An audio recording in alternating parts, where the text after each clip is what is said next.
Hello everyone, I am Aditya Kumar. So आज हमारा video का टॉपिक है फॉर्म टैग।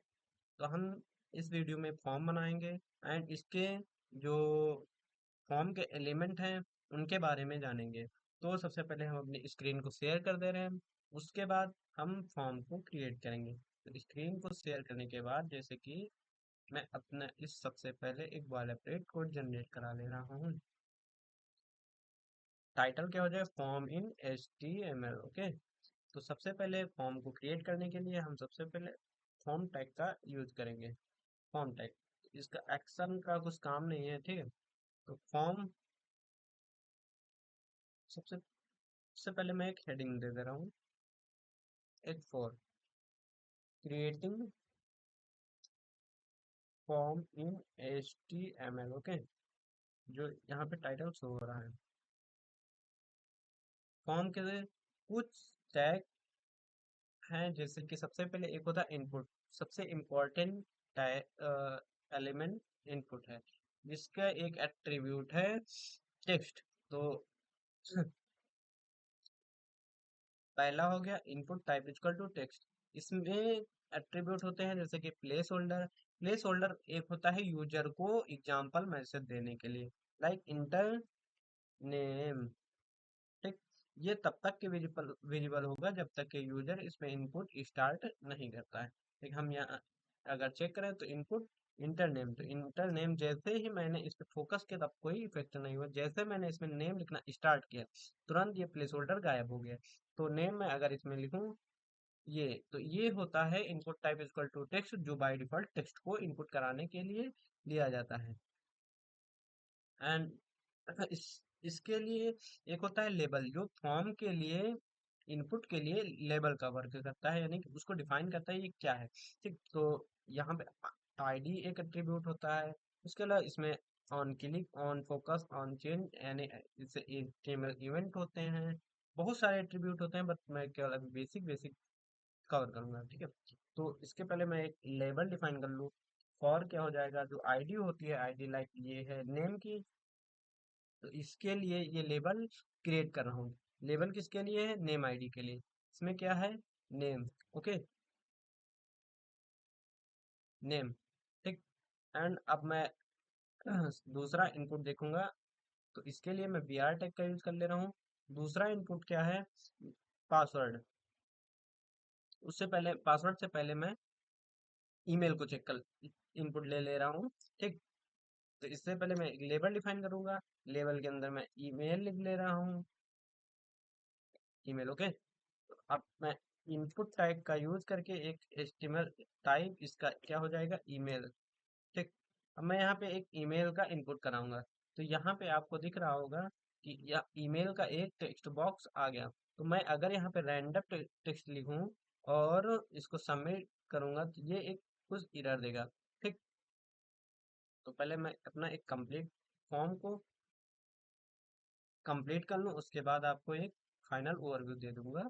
ठीक, एंड इसके बाद जो इनपुट होगा वो होगा input type equal to password, जो कि पासवर्ड को इनपुट कराने के लिए यूज किया जाता है। ठीक, तो उससे पहले मैं एक लेबल दे दूं कि ये पासवर्ड इनपुट कराने के लिए है, तो ये पासवर्ड। ठीक, तो लेबल हो गया। एंड देन यहाँ पे input, input type equal to tech, oh sorry, password. अब अगर मैं यहाँ पे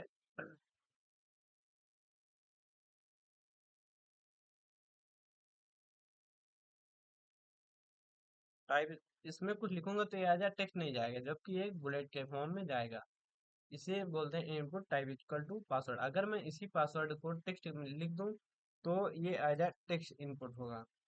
ठीक है,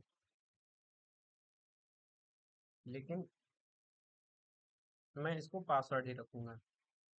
इसमें भी प्लेस होल्डर एट्रीब्यूट होता है, जो कि यूजर को मैसेज देगा। प्लेस होल्डर क्या है, लाइक एग्जाम्पल मैसेज हो जाएगा ABC@123। ठीक, ये एक एग्जाम्पल मैसेज हो गया। इससे पहले मैं इसको लेबल में दे ही चुका हूँ कि पासवर्ड क्या है। यहाँ पर भी एक प्लेस होल्डर लिख ले रहा हूँ, एग्जाम्पल डॉट कॉम। ओके। तो हमने तीन इनपुट एलिमेंट्स को सीख लिया है। इसके बाद आता है टेक्स्ट एरिया। टेक्स्ट एरिया क्या होता है? जैसे कि हम लार्ज टेक्स्ट को इनपुट कराना है, जैसे कोई मैसेज हो गया या कुछ ऐसा, तो इसके लिए हम लोग टेक्स्ट एरिया का यूज करते हैं। तो टेक्स्ट एरिया क्या है? वो अकॉर्डिंग टू मैसेज वो अपनी हाइट को इंक्रीज कर लेता है, जिससे उसकी रीडेबिलिटी बढ़ जाती है। तो टेक्स्ट एरिया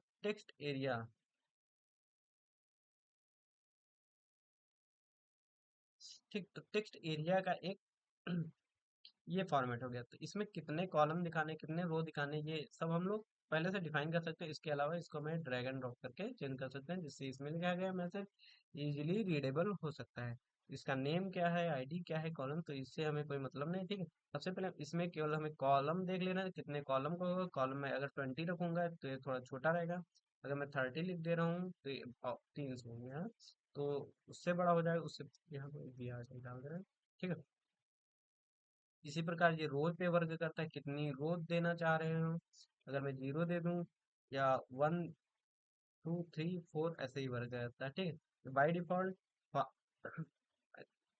2 रोज का लेके चलता है। ठीक। तो अब जैसे मैं इसमें टेक्स्ट को इंसर्ट कराऊं, तो ये अब उसी प्रकार ये अपनी हाइट को ये देखो स्क्रॉलेबल बना ले रहा है, जिसमें मैसेज को रीडेबिलिटी बढ़ जाती है। तो हमने अभी तक कितने 4 इनपुट एलिमेंट्स को पढ़ लिया है। इसके बाद क्या हो जाता है? Input type equal to button. अगर मुझे बटन बनाने हैं तब भी हम इनपुट टाइप का यूज कर सकते हैं। ठीक। तो इनपुट टाइप क्या हो जाएगा? बटन। वैल्यू, अब ये क्या है? सॉरी, मैं यहाँ पे एक बी आर टैग यूज कर ले रहा हूँ ताकि विजिबिलिटी बढ़ जाए। वैल्यू अभी इसमें कुछ नहीं दे रहा है। ठीक है। तो अगर मैं वैल्यू यहाँ पे कोई दे दे रहा हूँ, बटन, BUTT, बटन। ओके।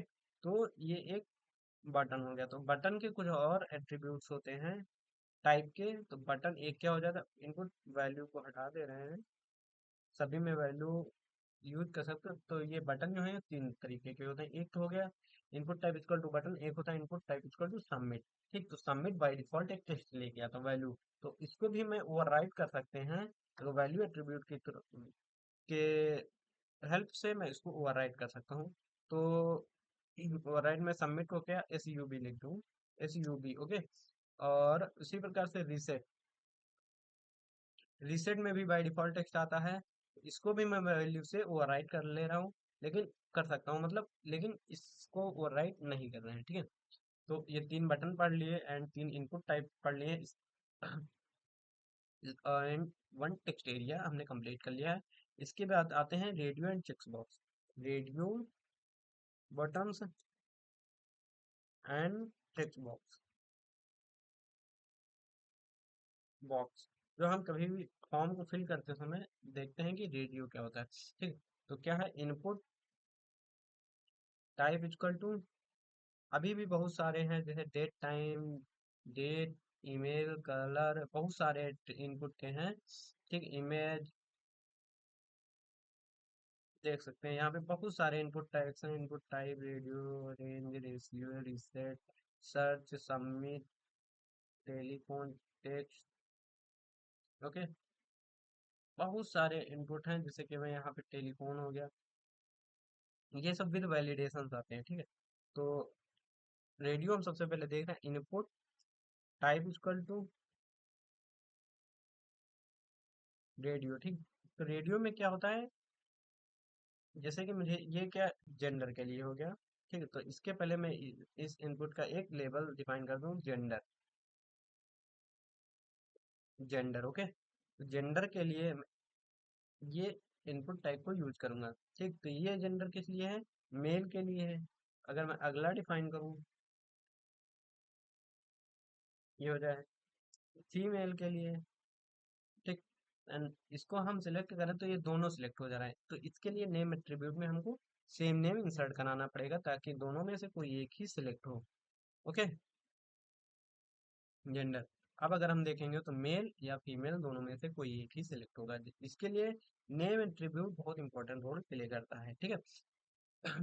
अब हम बाकी हम अपने डॉक्यूमेंटेशन को देख लेंगे। Input type equal to button, ठीक, ये भी बटन हो गया, ये बटन है। Input type equal to check box. Check box को देखें तो ये कुछ ऐसा दिखेगा, लाइक सेलेक्ट हॉबी, हॉबी के लिए हो जाएगा। उसके बाद में बी आर यूज कर लूँ तो क्या हो जाएगा, प्लेइंग क्रिकेट।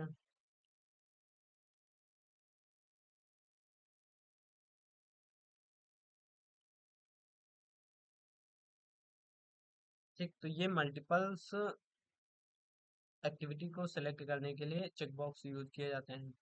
और इसके बाद अगर मैं देखूं, input type equal to date हो गया, input type equal to colour. अब ये कलर को पिक करने के लिए यूज कर सकते हैं इसका। इसके अलावा अब अगर देखूं तो input type equal to date होता है, डेट, तो ये डेट को पिक करने के लिए यूज किया जाता है। इसके बाद अब देखो तो डेट टाइम एक होता है, डेट, ये डेट एंड टाइम दोनों को, सॉरी,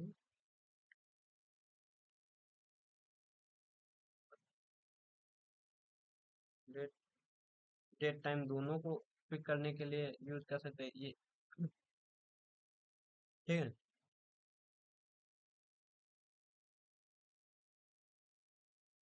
एंड उसके बाद में आता है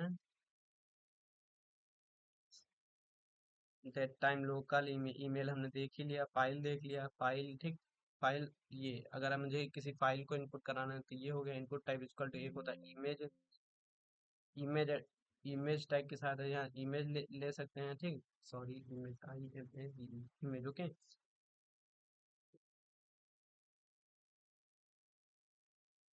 एंड ऐसे बहुत सारे इनपुट टैग्स हैं जिनकी सहायता से हम अपना एक फॉर्म को क्रिएट कर सकते हैं। तो आज के वीडियो में इतना ही। कीप लर्निंग, कीप वॉचिंग, मिलते हैं नेक्स्ट वीडियो में। Thank you.